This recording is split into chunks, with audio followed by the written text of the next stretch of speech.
Hello, welcome to video 15, labour markets.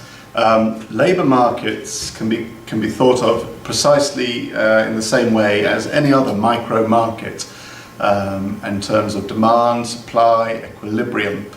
There are slight differences though. The main difference is this.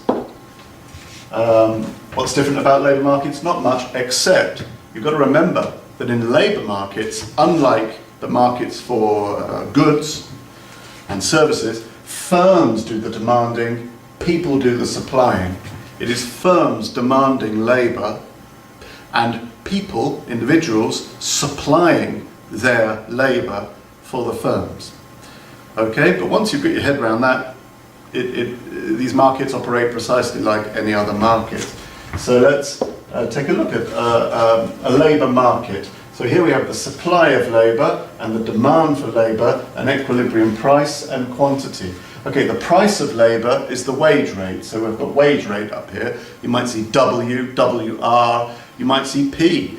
I put wage rate, W1, wage rate 1, it's the equilibrium wage rate. It's the wage rate at which demand equals supply. That's the only wage rate where the amount of individuals, units of labour that wish to work at that wage rate are all employed because there is demand for precisely that many workers as well. This is the supply of labour. It's upward sloping, indicating that at higher wage rates people are willing to give up more of their time and supply themselves as labour. And the demand curve is downward sloping because firms, the higher the wage rate, the less labour they wish to employ. Perhaps there are other factors of production they can use, or perhaps they simply don't need as much labour because costs are so high they don't sell as many products, whatever it is that they are making with their labour. So, and at lower wage rates they're willing to employ more people, they demand more workers. And here we have quantity of employment, that's the quantity on this, it's price and quantity, just like every other micro market. Okay, and just like any other micro market, these curves can shift. So let's now take a look at what can make a curve shift, a demand curve for labour, a supply curve of labour, and look what that does to the equilibrium wage rate and quantity of employment. So first of all, we'll look at demand. Factors that can shift the demand for labour. The position of that demand curve, where it is, depends upon factors such as these, and if one of these factors changes, it's going to cause the demand curve to shift. So price and substitutability of other factors of production. So there are cases where firms can either use labour or capital, and they can substitute one or the other. Now, if capital becomes cheaper, or if capital becomes more possible to use, more substitutable against labour, then we might see a fall in the demand for labour. Well, if the price of capital goes up and capital becomes less possible to use, then we might see the demand for labour rise, and the demand for labour would shift outwards. If there are improvements in technology, it's likely that it's going to be possible to produce goods without as many units of labour employed. So improvements in technology might cause demand for labour to fall. On the other hand, it might create new opportunities for labour. New industries could develop. Improvements in technology in one country might make that country the most competitive country in the world, in the global economy, and it might create jobs. So, that could work either way. Demand for the good labour is making, because labour is always in derived demand. Of course, when the demand for a good changes, so the demand for labour to make that good changes. So, as for example, there's been a decline over the last 20 years in video cassettes and video recorders. I don't think anyone uses video cassettes anymore, hardly. So there's been a fall in the demand for labour to make video cassettes and video recorder technology. Meanwhile, other industries have grown, and other goods have grown in demand, and that's created demand for labour. So in environmentally friendly green industries, there's been a great growth in that area of the economy, and of course that's led to an increase in the demand for labour in those industries. So changing demand for a good will lead to changing demand for labour in that industry. And we can explore what that means. So here we have an industry, there is a demand supply curve, there's currently equilibrium wage rate 1. If, for instance, capital becomes less available and more expensive, and so there's more demand for labour, or if perhaps the demand for the good that is being made by this labour rises, we're likely to see an increase in the demand for labour, and that's going to mean more people are employed and the wage rate increases to W2. So, you know, that would have been caused by, as I said, an increase in the demand for labour because of a less attractive capital as a substitute. Perhaps the capital got more expensive, perhaps the capital was for some reason less available, or there was an increase in the demand for the good which this labour was making. Let's move on. Let's look at now factors that can shift the supply curve of labour. Again, the initial position of the supply curve is affected by all of these issues, and if any of these change, then we'll shift the supply curve. So changes in the size of the population. If there is more people, then there is going to be more supply at every wage rate. We would see an outward shift of the supply curve, showing more supply at every wage rate. Likewise, a fall in the size of the population would have the reverse effect. The supply curve would shift inwards. Changes in migration flows, because there are constantly people entering and leaving a country, and according to the net or overall migration flow, if there's a net outflow of workers, that would reduce the supply. A net inflow would increase the supply of labour. Changes in the school leaving and retirement ages. If retirement ages are pushed back, it means there's more supply of labour at every wage rate. Many Western countries are currently pushing back their retirement age because they're facing pension payment problems, the state is, and also because people are living longer and there's an ageing population, and also because people in their mid-60s are much healthier and have much more to offer in terms of a work-related way than they used to. And so most countries are pushing back the retirement age, 67, 70, and this is going to increase the supply of labour. Same with school leaving ages. If the longer children have to stay in education, the less supply of labour there is. Changes in income tax and availability of benefit payments. The lower the income tax is and the less available benefits are, the more supply there will be of labour. People will make the decision to make themselves available as a unit of labour and supply themselves if they are attracted by a low enough tax or by the non-availability of benefits. If benefits are made more available and if income tax rises, then fewer people will be willing to make themselves available to work.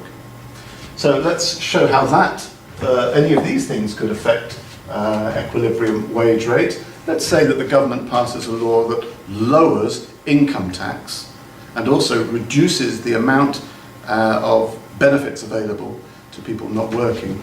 That is likely to raise the supply curve of labour.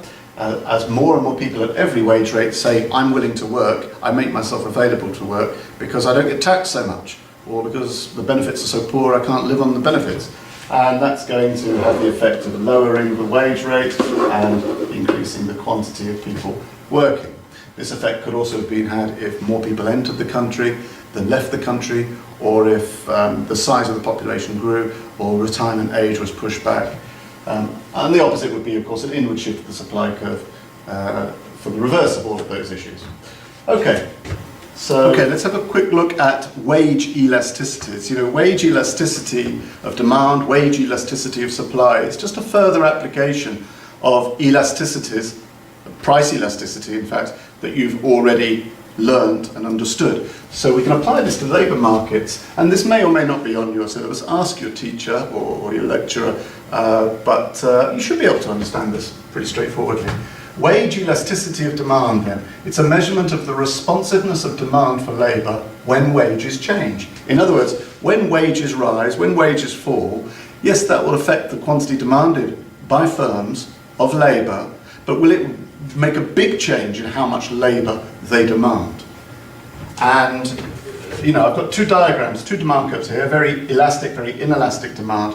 Let's have a look at this. And look, this is very elastic, and that means that when wage rates just change a little bit, W1 to W2, there's a very pronounced change in the quantity of labour being demanded. A small change in wage leads to a big change in firms' willingness to change how much labour they demand.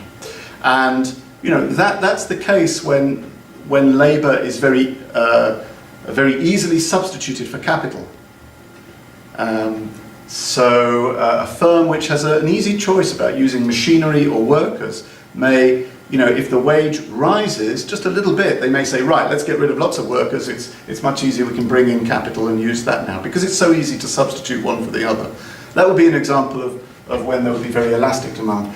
But the reverse is true here, where even, let's take wage rate there, starting there, W1, Q1. Look what happens when I increase, I double the wage rate. It barely changes the quantity demanded. This would be the case where the firm simply has no choice. They almost have to employ these workers. Even when their wages double, they barely reduce the quantity needed. There's no substitutability with capital, and perhaps also, you know, it could be a very capital-intensive industry where, even though the wages doubled, wages as a whole represent a tiny amount of the total costs of the firm. So it may not actually affect the costs of the firm very much. An example might be oil rigs, where oil rig workers represent less than 1% of the total cost of running an oil rig. So if the oil rig workers doubled, then it wouldn't be true, they don't want it to happen, but the firm would have to carry on employing virtually the same number of people, and it wouldn't represent that much of a change in their total costs, because the wages only are a small part of the total cost. It's mostly capital intensive. Okay, moving on. Wage elasticity of supply, a measurement of the responsiveness of supply of labour when wages change. Elastic and inelastic. This is measuring in particular industries how much there is a change in how many people wish to work in an industry when wages change. In an elastic supply industry, when the wage changes, it makes a big reaction. So when the wages go from W1 to W2, there is a very large reaction in the amount of people willing to work in this industry. This would be typical in a low-skilled industry where it's very easy for people to enter the industry, make themselves available, they don't need a lot of training, they don't need particular qualifications, and they can switch. So it might be, it might be a cleaning job or a basic office job, or working at harvest time in the agricultural industries. It's quite easy to make yourself available. But imagine this situation where even if wages went up a lot, and I'll show again, wages doubling, and yet it barely has any change in the quantity being available. This might be brain surgeons or something like that, where the pay goes up enormously, and yet not many people can make themselves available because it takes so much time to train, and most people would be able to do it anyway, and so it doesn't really affect the number of people making themselves available as brain surgeons. It might bring a few ex-brain surgeons out of early retirement or something like that, or there might be a very, very few people who are qualified brain surgeons, but at the same time are also concert pianists or professional footballers or economics teachers, and they switch out of that other job back into brain surgery, attracted by the higher wage, but it really won't be many people at all, because it's very inelastic supply. Okay, let's move on again. Minimum wages. Now I've got a separate video on minimum wages coming up later, but look, just to show you that if the government imposes a minimum wage, that can disrupt the market's ability to establish an equilibrium wage. Here, if the wage rate is set above, the minimum wage rate is set above the equilibrium wage rate, the the equilibrium cannot be reached, and it creates excess supply. You know, the lowest the wage can go is this minimum wage, and that means that the quantity demanded is here, the quantity supplied is here. Market forces want to take the wage rate to W1, the equilibrium, but the law says no, and that creates excess supply. More people wishing to work than there is demand for the workers.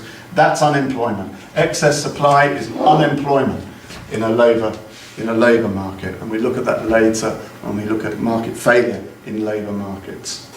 Okay, so there we are. That's an introduction to labour markets. Very, very similar in its operations and its mechanics to regular markets for goods. It's just that you have to think of it in terms of the firms doing the demanding and individuals, people, doing the supplying. That's it. Okay, thanks a lot. Bye-bye.